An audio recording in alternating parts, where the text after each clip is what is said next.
ವಿಶ್ವದ ಅತಿದೊಡ್ಡ ಚಿನ್ನ ಮತ್ತು ವಜ್ರದ ರಿಟೇಲ್ ಸಂಸ್ಥೆಗಳಲ್ಲಿ ಒಂದಾಗಿರುವ ಮಲಬಾರ್ ಗೋಲ್ಡ್ ಅಂಡ್ ಡೈಮಂಡ್ಸ್ ಹೆಸರಾಂತ ಶೋರೂಮ್ನಲ್ಲಿ ಹೊಸದಾದ ಬೆಳ್ಳಿಯ ಆಭರಣದ ಪ್ರದರ್ಶನವನ್ನು ಉದ್ಘಾಟಿಸಲಾಯಿತು. ಜುಲೈ 22ರಿಂದ 31ರವರೆಗೆ ನಡೆಯಲಿರುವ ಈ ಪ್ರದರ್ಶನದಲ್ಲಿ ಬೆಳ್ಳಿಯ ಆಭರಣಗಳು ಮತ್ತು ಇತರೆ ಉತ್ಪನ್ನಗಳನ್ನು ಪ್ರದರ್ಶಿಸುತ್ತಿದೆ.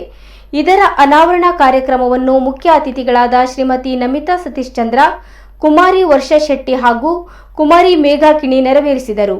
ಶಾಖಾ ವ್ಯವಸ್ಥಾಪಕರಾದ ಪುರಂದರ ತಿಂಗಳಾಯ, ರಾಘವೇಂದ್ರ ನಾಯಕ್, ಮುಸ್ತಫಾ ಎಕೆ, ವಿದ್ಯಾ ಸರಸ್ವತಿ, ಸಿಬ್ಬಂದಿ ವರ್ಗದವರು, ಗ್ರಾಹಕರು ಉಪಸ್ಥಿತರಿದ್ದರು. ಮಲಬಾರ್ ಗೋಲ್ಡ್ ಅಂಡ್ ಡೈಮಂಡ್ಸ್ 10 ದೇಶಗಳಲ್ಲಿ 290ಕ್ಕೂ ಹೆಚ್ಚಿನ ಮಳಿಗೆಗಳನ್ನು ಹೊಂದಿದೆ. ಮಲಬಾರ್ ಗೋಲ್ಡ್ ಅಂಡ್ ಡೈಮಂಡ್ಸ್ ಉಪ ಬ್ರ್ಯಾಂಡ್ಗಳಾದ ಮೈನ್ ವಜ್ರಾಭರಣಗಳು, ಎರಾ ಅನ್ಕಟ್ ವಜ್ರಾಭರಣಗಳು, ಡಿವೈನ್ ಭಾರತೀಯ ಪಾರಂಪರಿಕ ಆಭರಣಗಳು, ಎಥಿನಿಕ್ಸ್ ಕರಕುಶಲ ವಿನ್ಯಾಸಿತ ಆಭರಣಗಳು, ಪ್ರಶಿಯಾ ಅಮೂಲ್ಯ ರತ್ನಾಭರಣಗಳು, ಸ್ಟಾರ್ಲೆಟ್ ಮಕ್ಕಳ ಆಭರಣಗಳು ಇವೆಲ್ಲದರ ಆಯ್ದ ಸಂಗ್ರಹಗಳನ್ನು ಶೋರೂಮ್ಗಳಲ್ಲಿ ಪ್ರದರ್ಶಿಸಲಾಗುತ್ತಿದೆ.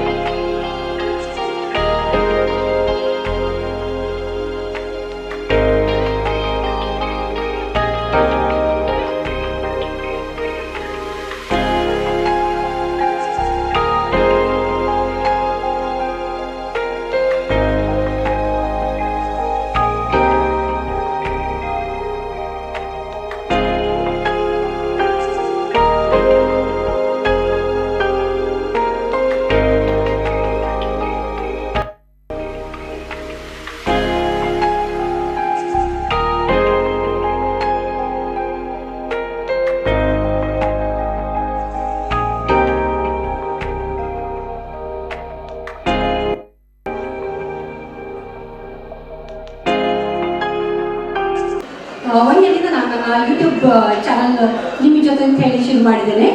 ಸೊ ಇದರಲ್ಲಿ ನಾನು ಫ್ಯಾಷನ್, ಜ್ಯುವೆಲ್ರಿ, ಆಮೇಲೆ ಟ್ರಾವೆಲ್ ಬಗ್ಗೆ ವಿಡಿಯೋಸ್ಗಳೆಲ್ಲ ಮಾಡ್ತೇನೆ. ಸೊ ನನಗೆ ಈ ಒಂದು ಗೋಲ್ಡ್ ಆ್ಯಂಡ್ ಇದು ಮಲಬಾರ್ ಗೋಲ್ಡ್ ಆ್ಯಂಡ್ ಡೈಮಂಡ್ಸ್ ಇದೇನು ಶೋರೂಮ್ ನನಗೆ ತುಂಬ ಹತ್ತಿರ ಅಂತ ಅನಿಸುತ್ತೆ. ನಾನು ಫ್ಯಾಷನ್ ಫೀಲ್ಡಲ್ಲೂ ಇದ್ದೇನೆ, ಯೂಟ್ಯೂಬ್ ಚಾನಲ್ ಕೂಡ ಇದೆ ನನ್ನದು. ಸೊ ನಾನು ಯಾವಾಗಲೂ ಒಂದು ಈ ಥರ ನನಗೆ ಜ್ಯುವೆಲ್ರಿ ತುಂಬ ಇಷ್ಟ. ಸೊ ಇಲ್ಲಿಗೆ ಬಂದಾಗ ನನಗೆ ಇದರ ಮುಂಚೆನೂ ನಾನು ಒಬ್ಸರ್ವ್ ಮಾಡ್ತಾ ಇದ್ದೇನೆ. ಸೊ ಕ್ವಾಲಿಟಿ ಆಗಿರ್ಬೋದು, ಸರ್ವಿಸ್ ಆಗಿರ್ಬೋದು, ಅದಕ್ಕೆ ಹೆಸರು ಮಾಡಿದಂತಹ ಒಂದು ಸಂಸ್ಥೆ ಇದು. ಯಾರಲ್ಲೂ ಸರ್ ನನಗೆ ತುಂಬ ವರ್ಷದಿಂದ ಬರಬೇಕು ಅಂತ ಕರಿತಾ ಇದ್ರು, ಬಟ್ ಆಗಲಿಲ್ಲ. ಇವತ್ತು ರಜೆ ಮಾಡಿಕೊಂಡು ಈ ಫಂಕ್ಷನ್ ಅಟೆಂಡ್ ಮಾಡೋದಕ್ಕೋಸ್ಕರ ಬಂದಿದ್ದೀನಿ. ತುಂಬ ಖುಷಿ ಆಗ್ತಿದೆ. ಬಂದು ಜ್ಯುವೆಲ್ಸ್ ಹಾಕೊಂಡು ಇಲ್ಲಿ ಸ್ಟಾಫ್ಸ್ ಎಲ್ಲ ತುಂಬ ಚೆನ್ನಾಗಿ ಮಾತಾಡ್ತಿದ್ದಾರೆ, ಫ್ರೆಂಡ್ಲಿ ಆಗಿದ್ದಾರೆ. ಆ್ಯಂಡ್ ಇವರು ನ್ಯೂ ಕಾನ್ಸೆಪ್ಟ್ಸ್ ಎಲ್ಲ ಇದು ಮಾಡ್ತಿದ್ದಾರೆ. ಹೆಣ್ಮಕ್ಳಿಗೋಸ್ಕರ ವಿಮೆನ್ ಎಂಪವರ್ಮೆಂಟ್ ಅಂತ, ಬಡ ಹೆಣ್ಮಕ್ಳಿಗೆ ಎಜುಕೇಷನ್ ಆಗಿರ್ಬೋದು, ಅವರು ಮದುವೆ ಇದ್ರದಲ್ಲಿ ಎಲ್ಲದನ್ನು ತುಂಬ ಎಂಕರೇಜ್ ಮಾಡ್ತಿದ್ದಾರೆ. ಮಲಬಾರ್ ರೀಸೆಂಟಾಗಿ ಅಡ್ವರ್ಟೈಸ್ಮೆಂಟಲ್ಲಿ ಎಲ್ಲ ನೋಡಿಕೊಂಡು like may be this is third fourth time. So ತುಂಬ ಒಳ್ಳೆ ಅನ್ನಿಸ್ತು. ಸ್ಟಾಫ್ಸ್ ಆಗಿರ್ಬೋದು, ಕಲೆಕ್ಷನ್ಸ್